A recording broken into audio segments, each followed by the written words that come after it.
Oakley dokley neighbors, and welcome back.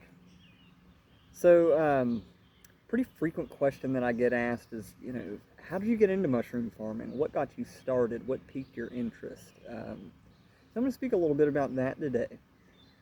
Now, if you're like most people, you automatically assume that at one time I used to grow and produce psychedelic fungi. Well, not the case, and not that anybody ever believes me when I say this, but I have never grown those ever in my life. It was one of those things. Number one, I'm super paranoid. Number two, they're around and pretty easily found, both in the forest and from certain people. But anyway, I've never grown those, but I have read about them in a book once. Anyway, the topic of today's discussion is gourmet mushroom cultivation.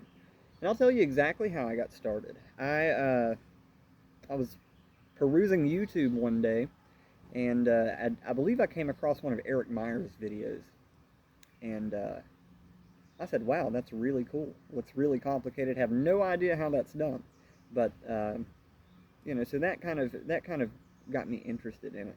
So I started kind of joining some of these forums and talking to people. And I joined the mushroom growing group on Facebook. And through all that, there was a guy, his name's Dustin McKee. He owns Greenwood, he and his wife and kids own Greenwood Farm in Pennsylvania.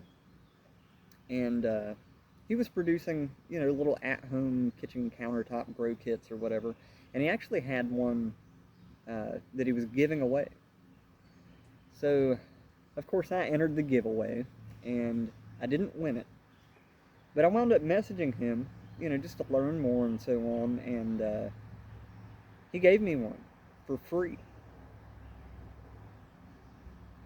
So all that you see around you is really the product of 4 years ago, the kindness of a complete stranger. And if I remember correctly, I think he even covered shipping on that as well.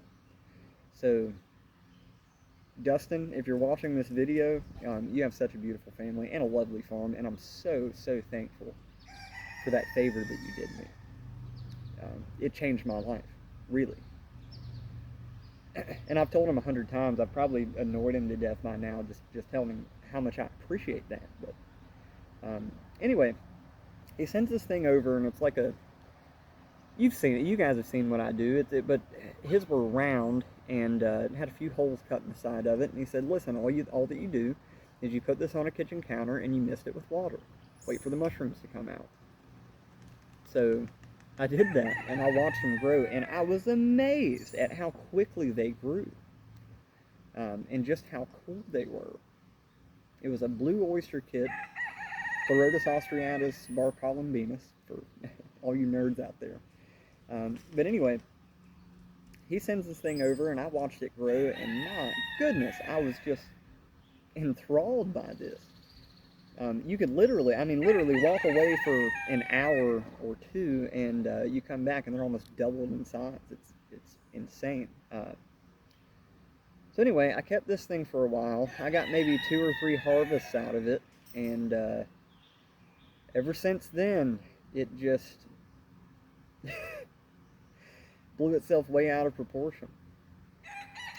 And I have grown blue oyster mushrooms as my staple crop here at my farm for, well, only been at this farm, or this new location, for a little over 2 years, I think, but maybe getting close to 3 now. No, probably 2. Anyhow,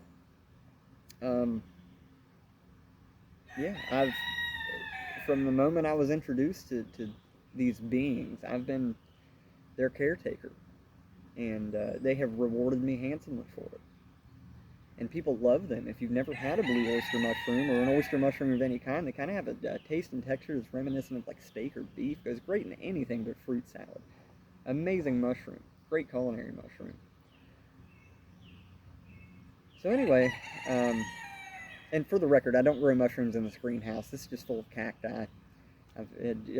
Sometime last year, I decided I was obsessed with cactus and started collecting them as much as I could.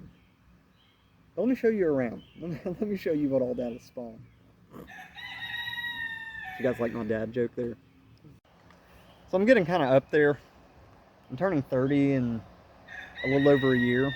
and I did decide to cut my dreadlocks off. I'm sure you guys have seen that, but decided to make a scarecrow out of that guy.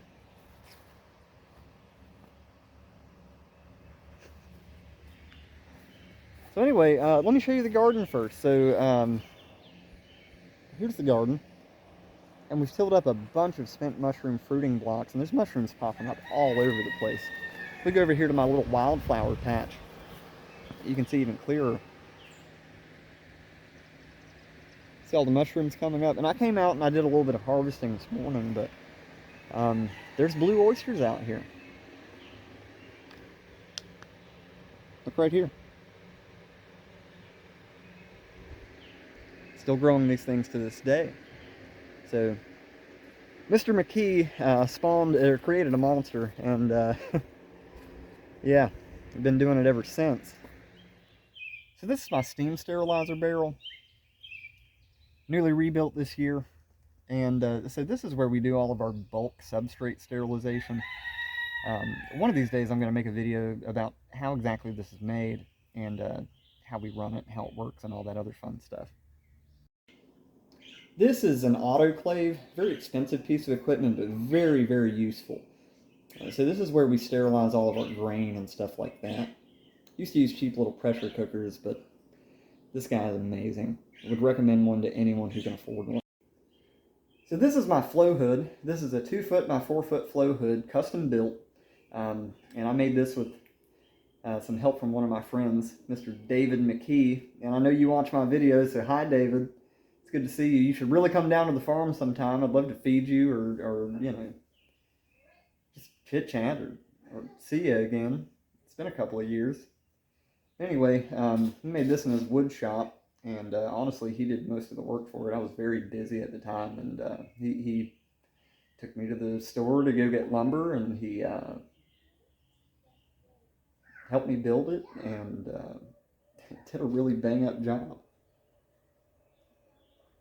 If anyone's interested, I can also make a video on how exactly this works. So, you see, I didn't really do it. It really just kind of fell in my lap. And, you know, get by with a little help from my friends. So if you look out here, there is the, I'll walk over so you can get a little bit better look. There's a wine cap mushroom bed out here that flushes 2, maybe 3 times a year. This is also kind of my little compost yard where I keep where I place blocks once they've been harvested once or twice in our indoor fruiting area.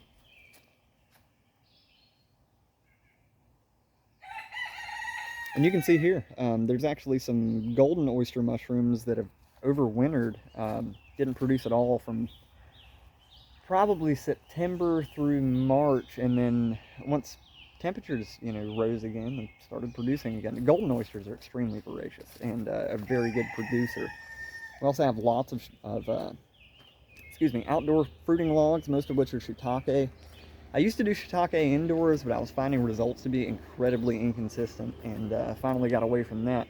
And now, I'll show you the mushroom house, as my son likes to call it. So we're still kind of in the middle of doing some construction. I've been dragging my feet, and I'm one of those people that always has 100,000 projects at once, which are all in various states of disrepair. People ask me how I do it, and the answer is honestly poorly sometimes, but you got to do what you got to do, you know. So anyway, this is where we do our incubation. Like I said, still kind of in a little bit of a lull, still kind of trying to get back in the swing of things. But recently, I built this fruiting room. You can see we have it ventilated. I've got kind of a redneck humidifier going on in here. I'll show you that when we walk inside real quick. So my intent is to build shelves like these, you know, all throughout here. There's going to be basically 2 corridors by the time that I'm done. So we're putting up shelves here. I'm going to put another row of shelves right there. And what I'm doing for humidity right now, it's just a mist maker in a tote full of water with a fan blowing on it. And that cuts on and off as needed. Fresh air runs constant. But 4 years later, here's where I'm at. And before I go, just want to give you a peek inside of our spawn refrigerator. I do keep some fresh mushrooms in here too, but I'm quickly running out of room. I've got a commercial cooler, which was, again, given to me by a guy who I made friends with. His name was Bernie Holt, and he wound up dying of brain cancer about a year ago. I miss him every day. He was such an enlightening individual and so kind-hearted, and miss you, Bernie. But he gave me this commercial cooler, which is this huge thing that he used to use for his catering business. But it was just collecting dust in an old storage unit, and he saw what I was doing and said, here, take this, and I don't care if you sell it, I don't care if you fix it, I don't care if you use it, but you can get better use out of it than I can. So again, where I'm at today, I like to say I'm self-made, but I'm not. And the place that I've arrived at in life is pretty much exclusively due to the kindness of strangers. And so I try to pay that forward whenever possible. Thanks for looking. Hope you guys have a great day. If you like this sort of content, please feel free to subscribe, and I'd love to see you in the future. Leave me a comment, tell me what you think. If you have any questions at all, please ask. I'm always happy to help. Have a lovely day.